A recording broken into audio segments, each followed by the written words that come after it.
Você sabia que o açúcar pode estar sabotando a sua ereção? E nesse vídeo eu não vou falar sobre doces não, vou falar sobre outros alimentos que você nem sabe que são tão prejudiciais.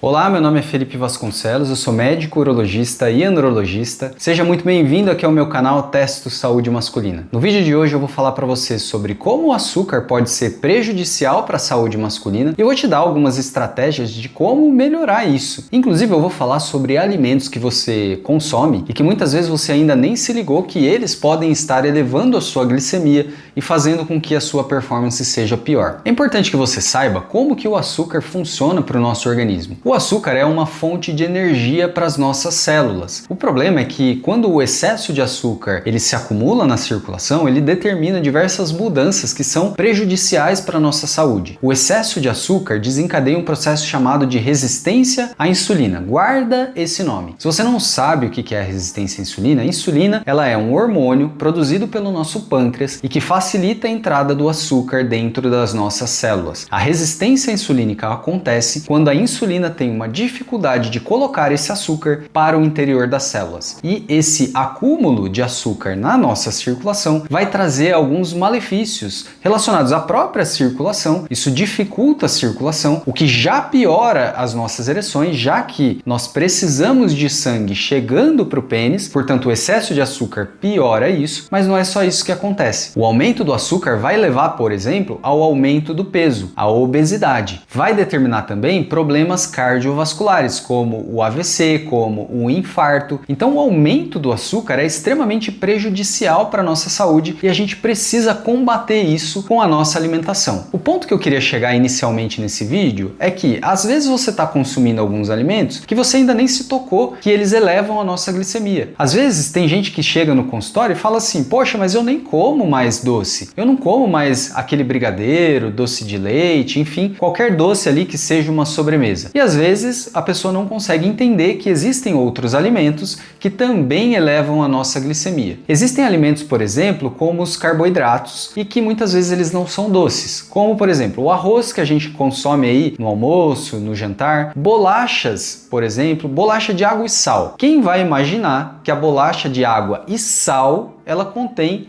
um doce ali, um carboidrato que vai se transformar num doce no nosso organismo. Alimentos, turma, processados e ultraprocessados que contêm uma quantidade excessiva de carboidratos. Farinhas brancas, por exemplo, doces, bolos e até mesmo aquelas barrinhas de cereal. Tem gente que consome aquelas barrinhas de cereal achando que elas são extremamente saudáveis, não é? E algumas dessas barrinhas, elas contêm uma quantidade excessiva de carboidratos que quando ingeridos vão ser transformados então lá naquela glicose e levar todo esse processo que a gente está comentando aqui da resistência à insulina. Como que a gente pode melhorar isso então? A ideia central é a gente tentar reverter por meio da alimentação esse processo da resistência insulínica, aumentando então a sensibilidade da insulina à nossa glicose. Como que a gente faz isso? O ideal seria que a gente tentasse reduzir a quantidade de carboidratos que a gente ingere ao longo do dia, ao longo da nossa semana. E aí tem muita gente que se pergunta assim, bom, eu vou reduzir o meu carboidrato e o que eu vou colocar no lugar? O ideal seria que a gente colocasse alimentos que contêm uma concentração menor de carboidratos. Esses alimentos aí são alimentos que eventualmente a gente encontra mais frequentemente na feira e também ali no açougue. Alimentos como verduras e legumes. Então, o ideal seria que a base do nosso prato fosse então de verduras e legumes e também de proteínas. Não que você não deva consumir o carboidrato, mas que ele não represente a maior quantidade de alimentos que a gente coloca ali no nosso prato, principalmente se o seu objetivo é emagrecimento, é melhorar o perfil glicêmico, é melhorar ali, eventualmente tem pessoas que utilizam aí medicamentos para diabetes e tem uma dificuldade enorme de controlar. Essa é uma alimentação que pode ser muito benéfica para você. Então eu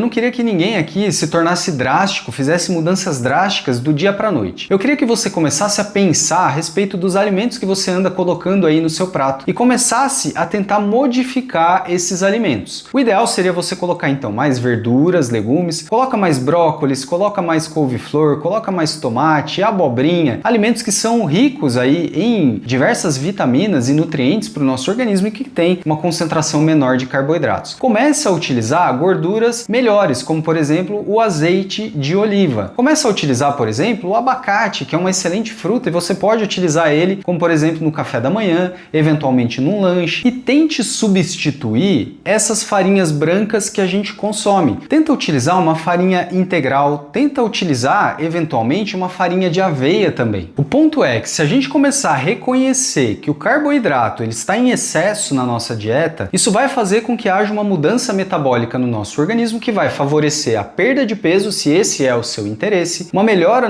na produção de testosterona, e isso vai melhorar a sua circulação e consequentemente vai melhorar a sua libido e também a sua ereção. Eu queria terminar esse vídeo aqui propondo um desafio para você. Eu queria que nos próximos 30 dias você começasse a pensar aí na sua dieta, no seu almoço, no seu jantar, que são geralmente as refeições mais volumosas que a gente faz. Começa a pensar nessas refeições e ver a proporção de carboidratos que elas estão tendo. E tenta modificar isso ao longo dos dias. Me conta que depois de 30 dias, qual foi a mudança que você percebeu depois de reduzir aí a quantidade de carboidratos que você vem ingerindo. Eu queria que você me contasse se você está dormindo melhor, se você melhorou a sua disposição, se você melhorou a sua potência, se você conseguiu reduzir o seu peso, qual foi a mudança que você teve. Lembrando aqui que a ideia não é trazer mudanças bruscas para você e principalmente se você faz uso de medicações para o diabetes. Essa é uma mudança que você precisa ter um acompanhamento profissional e que eu recomendo que você procure um especialista para ter recomendações específicas aí para o seu caso. Mas se você puder já ir pensando sobre isso, é algo que vai ser extremamente benéfico para você, extremamente saudável também. Queria saber se você gostou desse vídeo, o que você acha da dieta, o que você acha do consumo de carboidratos, você acha que isso faz sentido para você? Coloca aqui nos comentários que eu vou ter um enorme prazer de saber e também de comentar junto aqui com você. Espero muito que você tenha gostado desse vídeo, eu vou ficando por aqui, até semana que vem.